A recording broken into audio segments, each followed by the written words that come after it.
자식에게서 연락이 얼마나 오시오?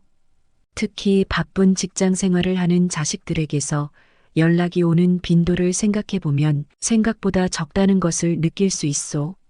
자식이 부모에게 연락할 때 그 내용은 뻔한 것이요. 대부분의 경우 금전적인 요청이나 긴급한 상황에서만 연락이 오곤 하오. 그렇다면 금전적인 요청을 제외하고 순수하게 안부를 묻는 연락은 얼마나 된다고 생각하오?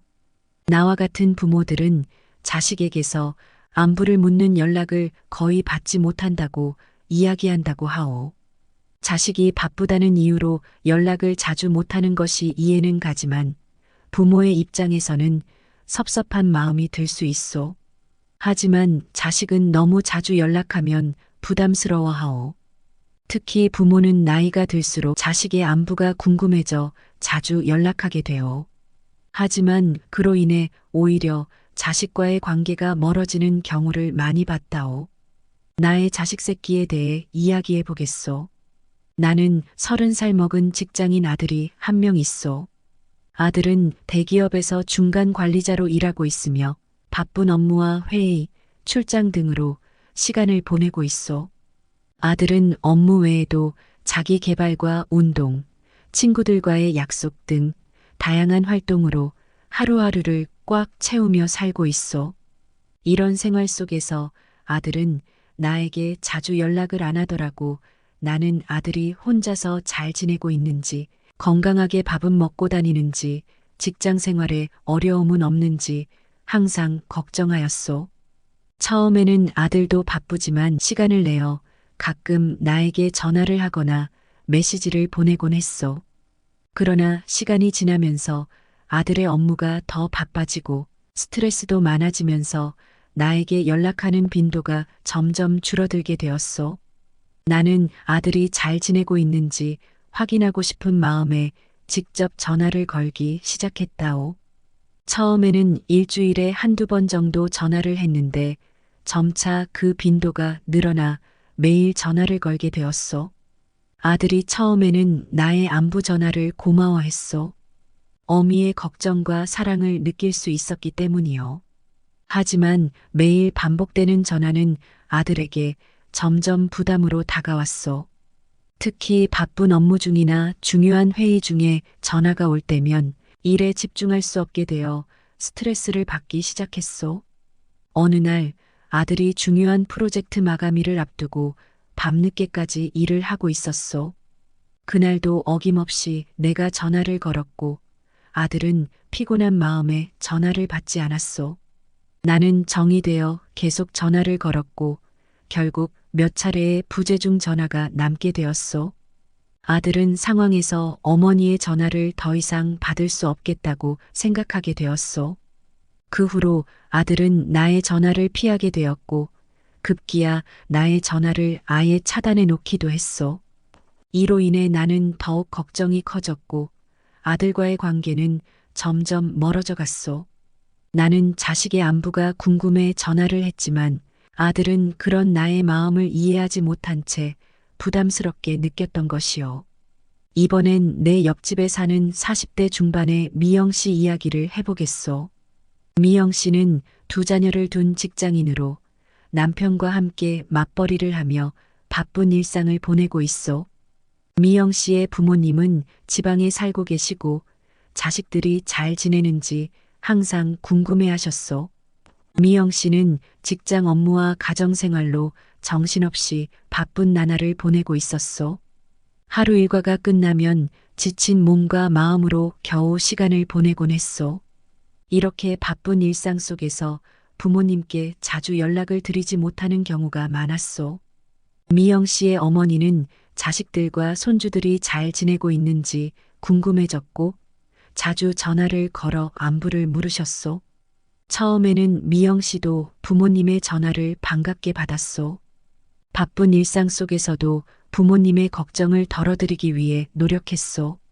그러나 어머니의 전화가 점점 잦아지면서 미영 씨는 부담을 느끼기 시작했소. 특히 주말마다 어머니가 전화를 걸어오면 미영 씨는 가족과의 시간을 방해받는 것 같은 느낌을 받았소. 어느 주말 미영 씨는 가족과 함께 오랜만에 여행을 떠났어. 여행 중에도 어머니의 전화가 여러 차례 걸려왔고 미영 씨는 중요한 순간마다 전화를 받느라 여행을 충분히 즐기지 못했어. 결국 미영 씨는 어머니에게 직접적으로 엄마, 저희도 좀 쉬어야 하니까 주말에는 전화를 자제해 주세요라고 부탁했소. 어머니는 자식의 부탁을 이해하지 못하셨고 섭섭한 마음이 들었소. 내가 너희를 걱정해서 전화하는 건데 왜 그렇게 매정하게 말하니? 라는 어머니의 말씀에 미영 씨도 마음이 무거워졌소. 그 이후로 미영 씨는 어머니의 전화를 피하거나 아예 받지 않는 경우가 많아졌소. 어머니와의 관계는 점점 소원해졌고 미영 씨는 그로 인해 죄책감을 느끼기도 했소. 미영 씨의 경우도 어머니의 과도한 연락이 오히려 관계를 악화시킨 사례이요. 어머니는 자식의 안부를 걱정하는 마음에 자주 연락을 하셨지만 미영 씨는 그 연락이 자신에게 부담이 된다고 느꼈소. 이런 상황에서는 부모와 자식 간의 적절한 소통 방법을 찾는 것이 중요하오.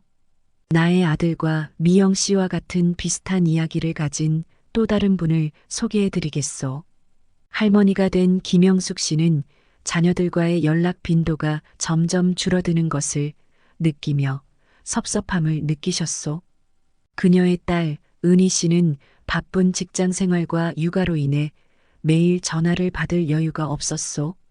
그러나 김영숙 씨는 딸의 안부가 항상 궁금했고 매일 전화를 걸어 딸의 일상을 묻곤 했소. 은희 씨는 처음에는 어머니의 전화를 반갑게 받았소. 하지만 점점 매일 오는 전화가 부담스럽게 느껴졌고 결국 은희 씨는 어머니에게 엄마 너무 자주 전화하시면 제가 힘들어요. 제 일도 있고 아이들도 봐야 하잖아요 라고 말했소. 김영숙 씨는 딸의 말이 처음에는 서운하게 들렸지만 곧 딸의 입장에서 생각해 보니 자신이 너무 부담을 주고 있었던 것 같다는 것을 깨달았소. 부모 자식 간의 적절한 거리두기가 필요하다는 것을 깨달은 순간이었소. 이러한 문제는 단지 부모와 자식 간의 관계에서만 발생하는 것이 아니오. 이는 모든 인간관계에서 중요한 원칙이요. 적절한 거리두기와 소통의 빈도를 조절하는 것은 서로의 관계를 건강하게 유지하는 데 필수적이요. 관계에서 한쪽이 지나치게 의존하거나 부담을 주게 되면 다른 쪽은 피로감과 부담을 느끼게 되어 관계가 악화될 수 있어. 김영숙 씨는 딸의 입장을 이해한 후 자식에게 연락하는 빈도를 줄이기로 결심했어. 대신 자신의 삶을 더 풍요롭게 만들기 위해 다양한 활동을 시작했어. 친구들과의 모임에 더 자주 참석하고 오랫동안 관심을 가졌던 그림 그리기와 같은 취미 생활을 즐기기 시작했어. 자식에게 모든 의지와 관심을 쏟는 대신 김영숙 씨는 자신의 삶을 더 풍요롭게 만들기 위해 노력했어. 그녀는 요가 수업을 등록하고 지역 도서관에서 운영하는 독서 클럽에도 가입했어. 이러한 활동은 그녀에게 새로운 즐거움과 활력을 주었고 더 이상 자식에게만 의존하지 않게 되었어. 이러한 변화는 김영숙 씨와 은희 씨 모두에게 긍정적인 영향을 미쳤소. 은희 씨는 어머니의 전화를 부담스럽게 생각하지 않게 되었고 오히려 어머니와의 대화가 더 즐겁고 의미 있게 느껴졌소. 김영숙 씨도 자신의 삶이 더욱 풍요로워졌다고 느끼며 자식들과의 관계도 자연스럽게 개선되었소. 가족 상담 전문가 김철수 박사님은 부모와 자식 간의 적절한 거리두기의 중요성에 대해 이렇게 말하셨소. 부모와 자식 간의 관계에서 적절한 거리두기는 매우 중요하오. 서로의 생활을 존중하면서도 필요한 때에 적절히 연락하는 것이 관계를 더욱 돈독하게 만드오. 부모님은 자식의 바쁜 생활을 이해하고 자식도 부모님의 걱정을 이해하는 마음을 가져야 하오. 또한 두 자녀를 둔 50대 어머니 이수진 씨의 경험담도 들어보았소. 이수진 씨는 자녀들이 독립한 후에도 자주 연락을 하며 안부를 확인하려고 했소. 하지만 자녀들은 오히려 그 빈번한 연락을 부담스러워했고 이수진 씨는 자녀들과의 관계가 소원해지는 것을 느꼈소. 이수진 씨는 가족 상담을 통해 자신이 자녀들에게 너무 많은 부담을 주고 있다는 사실을 깨달았소. 이후 그녀는 자녀들에게 연락하는 빈도를 줄이고 대신 자신의 시간을 더 잘 활용하기로 결심했소. 이수진 씨는 새로운 취미를 찾고 친구들과 더 많은 시간을 보내기 시작했소. 이후 이수진 씨는 자녀들과의 관계가 훨씬 개선되었다고 말하셨소. 자녀들에게 너무 자주 연락하지 않기로 한 후 오히려 아이들이 먼저 저에게 연락을 해오는 경우가 많아졌소. 서로의 생활을 존중하면서도 필요한 때에 연락을 주고받으니 관계가 훨씬 좋아졌소. 이 사례들은 부모와 자식 간의 적절한 거리두기와 소통의 중요성을 잘 보여줍니다. 부모님은 자식의 바쁜 생활을 이해하고 자식도 부모님의 걱정을 이해하는 마음이 필요하오. 서로의 상황을 고려하여 적절한 소통 방법을 찾는 것이 관계를 유지하는 데 큰 도움이 됩니다. 여러분도 이 사례들을 통해 가족 간의 소통을 어떻게 하면 더 원활하게 할 수 있을지 고민해 보시길 바랍니다. 오늘의 이야기를 요약하자면 부모와 자식 간의 연락 빈도와 그 내용, 그리고 부모님의 마음에 대해 알아보았습니다. 자식이 바쁜 생활 속에서도 부모님께 자주 연락드리고 부모님은 자식의 바쁜 생활을 이해하는 것이 중요합니다. 여러분의 경험이나 생각을 댓글로 남겨주세요. 다음에 더 좋은 내용으로 찾아뵙겠습니다. 구독과 좋아요, 알림 설정도 잊지 마세요. 감사합니다.